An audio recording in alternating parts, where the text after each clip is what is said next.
Hey, ladies and gentlemen, this is Carmine Sabia for Explain America, and Charlie Kirk sent a very surprising message the day before he was killed. Before we get started, please make sure you like, comment, share, and subscribe. Those little things really help us out, and they help our channel continue to grow. The late, great Charlie Kirk was a beacon of free speech. He was somebody who loved free speech. He loved to debate with liberals and prove them wrong. And I don't know if I've ever seen anybody better at doing it. Charlie was in a class unto himself with the quality of his debates. His words were fierce, but they weren't harsh. He was very convicted in his faith, and he was very strong in his opinions.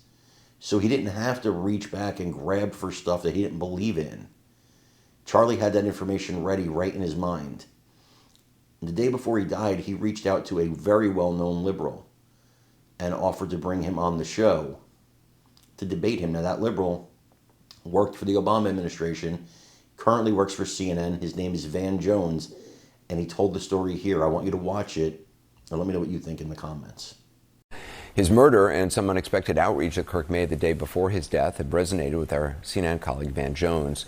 The story begins when a Ukrainian woman was fatally stabbed last month in North Carolina. The suspect is a black man, and Charlie Kirk and Van got into a public sparring match online. Kirk claimed the murder happened because she was white. Van denounced that as completely unfounded. Kirk then sent out what Van calls a fire hose of tweets challenging his argument, which Van says sparked death threats against him. In the midst of all of this, Kirk reached out to Van in a direct message on X. Hey, Van, I mean it. I'd love to have you on my show to have a respectful conversation about crime and race. I would be a gentleman, as I know you would be as well. We can disagree about the issues agreeably. Now, that message was sent on September 9th. Van says he did not see it until the very next day after Kirk was murdered. Van Jones just wrote a piece about this for CNN.com and is here tonight. This is extraordinary. So this was received the day before he was killed. Yeah. Look, we were beefing. We were going at it online, on air. And then after he died, after he was murdered, my team called and said, Van, he was trying to reach you, man. What? And what was he doing?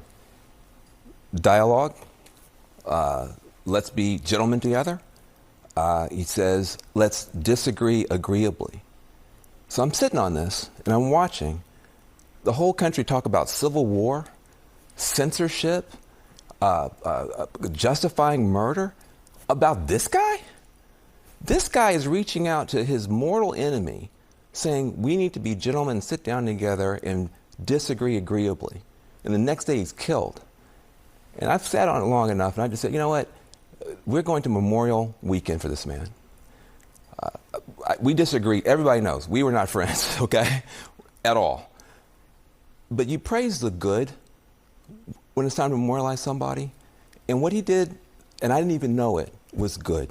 He was not for censorship. He was not for civil war. He was not for violence. He was for dialogue, open debate and dialogue, even with me. Even with me. If, would you have gone on his show? Would you have done look, I would have probably tried to get him on your show. I wasn't trying to build his platform, but I would have called him, we would have talked, and we would have started the process of trying to figure this stuff out. And I think what happens is people get so worked up, Anderson, seeing us go at it, they think they're supposed to go out and kill somebody, or go out and talk about civil war, or go out and silence people, or cancel people, or fire people, or censor people. About Charlie Kirk, Mr. Debate, I did not agree with him on literally almost anything. But we were words, not weapons, guys. We were words, not weapons, guys. And we were getting into a position where we could get some real debate going, whether it was going to be on CNN or on his show. That wasn't worked out. But I would have taken him up. I wanted to beat Charlie Kirk in a debate. I didn't want somebody to shoot him. That's how we do it in America. And the idea that now people on both sides are justifying murders and calling for civil wars, we got to calm this down, Anderson. We need to calm this down. We need to lower the temperature. Yes, we disagree, but like he said, we can disagree agreeably. That's his last words to me. Let's disagree agreeably. We should take that spirit into the Memorial Weekend for this guy. You also wrote that in the wake of Charlie Kirk's murders, Americans have a choice. They can choose more violence, more outrage, more censorship, or a different way. It's similar to what the governor in Utah, Spencer Cox, has said in recent days. Yeah, look, he's a Republican. He's saying the same thing I'm saying. I'm a strong Democrat.